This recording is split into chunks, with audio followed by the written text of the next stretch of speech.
কোভিডের ঢেউ আছড়ে পড়ল শিলচরে। ফের এক রোগীর শরীরে ধরা পড়ল সংক্রমণ। সংক্রমিত বৃদ্ধা এক সপ্তাহ ধরেই ভর্তি রয়েছেন শিলচর মেডিকেল কলেজ হাসপাতালে। কিডনি ও লিভারের সমস্যা ছিল ওই বৃদ্ধার। এরই মধ্যে পরীক্ষায় ধরা পড়ল কোভিডের সংক্রমণ। শিলচর মেডিকেল কলেজ হাসপাতালের সুপারিনটেন্ডেন্ট ডাক্তার দেবকুমার চক্রবর্তী জানিয়েছেন, সংক্রমিত মহিলার শরীরে ধরা পড়েছে স্ট্রেনটা দুর্বল। সময় গণনার সঙ্গে এই পরিস্থিতি বদলাতেও পারে, তবে তিনি আশাবাদী মহিলা শীঘ্রই সেরে উঠবেন। ফিমেল এখানে ভর্তি হয়েছে 7 দিন আগে। বর্তমান তাইনের সুস্থ অবস্থায় আছে, কিন্তু কোভিডের লগে তাইনের অন্যান্য কিছু বেমার আছে যেগুলো একটু সিরিয়াস নেচারে। কিডনি রিলেটেড প্রবলেম আছে, লিভার রিলেটেড প্রবলেম আছে। আর কোভিডে তাইনের বিশেষ কিছু ক্ষতি করছে না। একচুয়ালি তাইনের যেটা প্রবলেম লগত এসোসিয়েটেড যেগুলি বেমার আছে এগুলি প্রবলেমের চিকিৎসা লাগবে। আর কোভিড এটা ভালো হয়ে যাবে, আমার অনুমান যে এটা ভালো হয়ে যাবে কোভিড রিলেটেড যেগুলি প্রবলেম।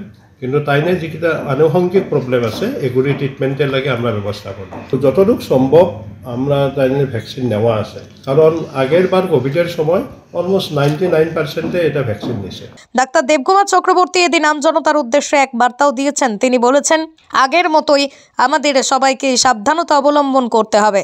নিয়মিত হাত মুখ ধোয়া, স্যানিটাইজ করা, সর্বাবস্থায় মাস্ক ব্যবহার করতে হবে। তা হলেই সংক্রমণ ঠেকানো যেতে পারে। আমাদের কর্তৃপক্ষ থেকে বা গভর্নমেন্ট থেকে বারবার জনগণকে জানাইছে যে এটা খুব মাইল্ড ধরনের, খুব কম পরিমাণে মানুষের এফেক্ট করব, বেশি সিরিয়াস কিছু হইতো না আগের কোভিডের মতো। সুতরাং জনগণে এইটার লাগে বা জনসাধারণে এইটার লাগে ভয় করার বা ডরাইবার কোনো কিছু কারণ নাই। এটা সবাই একটু একটু এফেক্ট হইতে পারে এই কোভিডে, কিন্তু গভর্নমেন্ট এজেন্সি থেকে যতটা আমাদের জানাইছে যে এটার কোনো সিরিয়াস নেচার হবে না আগের কোভিডের মতো। সুতরাং আপনারা নির্ভয়ে থাকুন বা হাত ভালোমতো হ্যান্ড স্যানিটাইজার ব্যবহার করুন, হাত পরিষ্কার করিয়া রাখুন আর মাস্ক পরুন। এইটাই অ্যাকচুয়ালি এইটা প্রিভেন্ট করার বা এটার বাধা দেওয়ার এইটাই নিয়ম আছে। কোভিডের ঢেউ আছড়ে পড়ল শিলচরে। ফের এক রোগীর শরীরে ধরা পড়ল সংক্রমণ।